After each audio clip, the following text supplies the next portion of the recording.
Welcome friends, welcome to R channel cook with Suji. இன்னைக்கு பார்த்தீங்கன்னா super டேஸ்டியான ஒரு டிஃப்ரெண்ட்டான சப்ஜி தாங்க. பார்த்தீங்கனாலே தெரியுதான்னு பாருங்க. ஒன்றும் இல்லைங்க, கேப்சிகம் வச்சு இன்னைக்கு சூப்பர் டெலிஷியஸான சப்ஜி பண்ணியிருக்கோம். இப்போ இங்கே நம்ம ஒரு பவுல் வச்சிருக்கோம். முதல்ல நம்ம மிளகாய் பொடி சேர்த்திக்கலாங்க.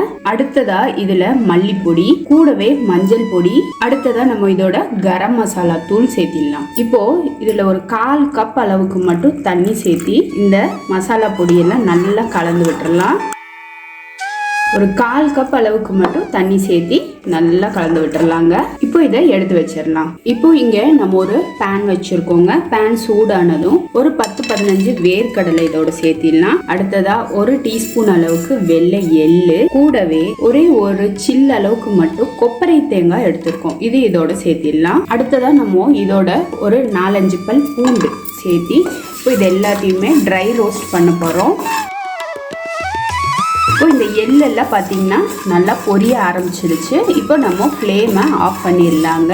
இது சூடு ஆறுனதும் தண்ணி தெளித்து மிக்சர் ஜாரில் அரைச்சி எடுத்துக்கலாம். அப்படி இல்லாட்டி அம்மியில் வச்சு கூட அரைச்சி எடுத்துக்கலாங்க. இப்போ நம்ம ஃப்ளேமை ஆஃப் பண்ணிடலாம். இப்போ நம்ம தண்ணி தெளித்து நல்ல ஒரு ஃபைன் பேஸ்ட்டாக அரைச்சி எடுத்துருக்கோம். இன்னைக்கு நம்ம இந்த ரெசிபிக்கு ஆலிவ் ஆயில் தாங்க சேர்க்குறோம். நம்ம நார்மல் குக்கிங் ஆயிலும் சேர்த்திக்கலாம். ஒரு 2 டேபிள் ஸ்பூன் போல ஆலிவ் ஆயில் சேர்த்திருக்கேன். இப்போ இதில் ஃபைனாக கட் பண்ண பெரிய வெங்காயம் 2 சேர்த்திடலாம். இதோட இதுக்கு தேவையான அளவு உப்பும் சேர்த்திடுறேன்.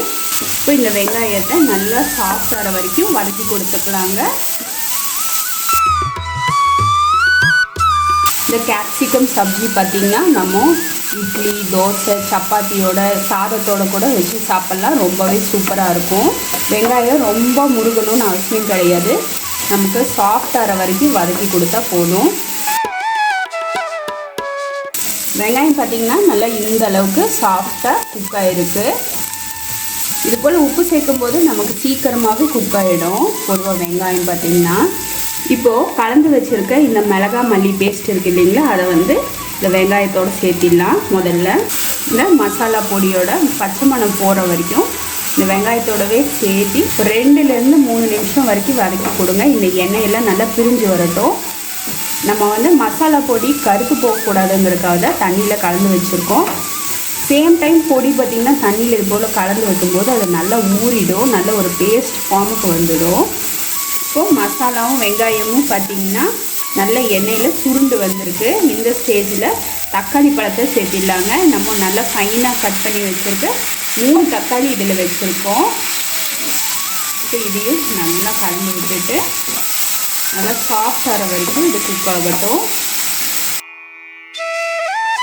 இப்போ இது போல் லிட் போட்டு க்ளோஸ் பண்ணி ஒரு 3 நிமிஷம் கழித்து நம்ம ஓப்பன் பண்ணலாங்க. இப்போது ஒரு 3 நிமிஷம் கழித்து ஓப்பன் பண்ணி பார்த்தா பாருங்கள், எண்ணெயெல்லாம் நல்லா தெளிஞ்சு சுருண்டு வந்திருக்கு. தக்காளியும் நல்லா சாஃப்டாக குக் ஆகிருக்கு.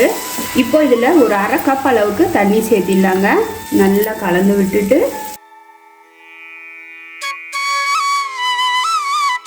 இப்போ இதில் நம்ம கட் பண்ணி வச்சுருக்க கேப்சிகமை சேர்த்திடலாங்க. நான் இங்கே ஒரு 1/4 கிலோ அளவுக்கான கேப்சிகம் கட் பண்ணி சேர்த்திருக்கேன். இது கூட நீங்கள் வெங்காயம் சேர்க்குறதா இருந்தாலும் சேர்த்திக்கலாம். அதுவும் இதே போல் பெரிய பெரிய கியூபாக கட் பண்ணி சேர்த்திக்கோங்க. அப்போ வெங்காயம்னா கொஞ்சம் உதுத்து விட்டு சேர்த்திக்கோங்க. இப்போ இது திரும்பவும் ஒரு 3 நிமிஷம் மூடி போட்டு வேக விட்டு எடுக்கலாம்.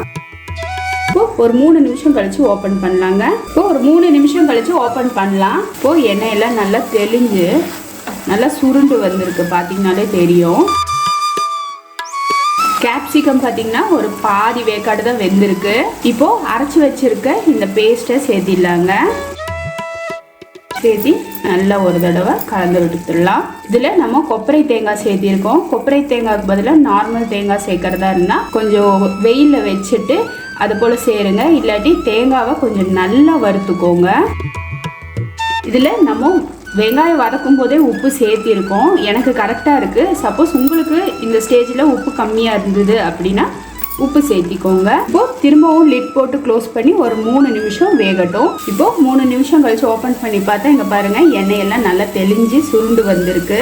இப்போது வறுத்த சீரகத்தூள் பார்த்திங்கன்னா ஒரு 1/4 டீஸ்பூன் அளவுக்கு மேலால் தூவிடலாம். அதே போல் கசூரி மேத்தி பார்த்திங்கன்னா அதுவும் ஒரு 1/4 டீஸ்பூன் அளவுக்கு நல்லா தூள் பண்ணி மேலால் இது போல் தூவி விட்டுடலாம். இப்போ நம்ம ஃப்ளேமை ஆஃப் பண்ணிடலாங்க.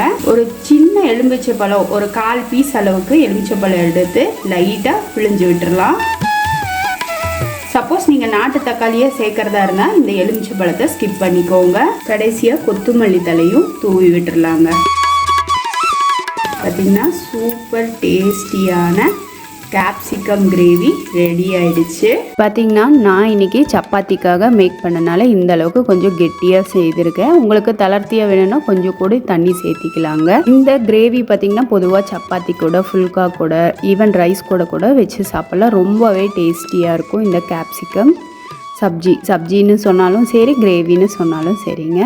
நம்ம செய்த இந்த கேப்சிகம் சப்ஜி பிடிச்சிருந்தா லைக் பண்ணுங்கள், ஷேர் பண்ணுங்கள். மறக்காமல் குக் வித் சுஜியை சப்போர்ட் பண்ணவும், பெல் ஐக்கானை கிளிக் பண்ணவும் மறந்துடாதீங்க. இது வரைக்கும் பொறுமையாக பார்த்ததுக்கு ரொம்ப ரொம்ப நன்றி ஃப்ரெண்ட்ஸ். தேங்க்யூ.